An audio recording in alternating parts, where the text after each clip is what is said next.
तकरीबन 14 सालों से यह खिदमत कर रहे हैं। यह तो दो किस्म के लोग थे ना, एक अफ़गानी थे और पाकिस्तानी। तकरीबन जब हमने स्कूल खोल दिया तो यहाँ हमारे साथ 700 तलबा जो थे वो अफ़गानी थे, लेकिन 2017 में जब बॉर्डर को फेंसिंग का मसला आया तो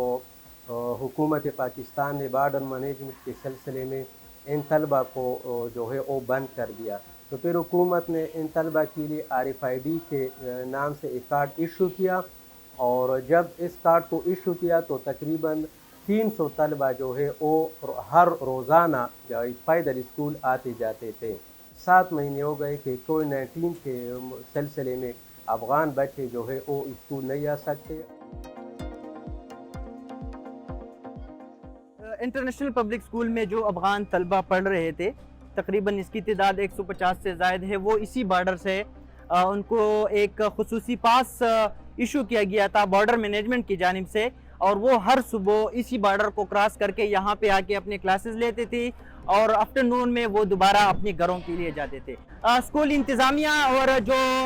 बॉर्डर मैनेजमेंट है, यहाँ के जो ज़िली इंतज़ामिया है, उनके साथ भी बातचीत जारी है कि जो ये अफ़गान तलबा थे जो इसी करीबी तुरखम से मुत्तसिल जो नंगरहार सूबा है, ज़्यादातर ताल्लुक़ इनका इसी सूबे से है, कि इनके लिए कोई बंदोबस्त किया जाए, कोई रास्ता निकाला जाए ताकि ये तलबा पाकिस्तान के इसी तुरखम स्कूल में आकर यहाँ पे पढ़ सके।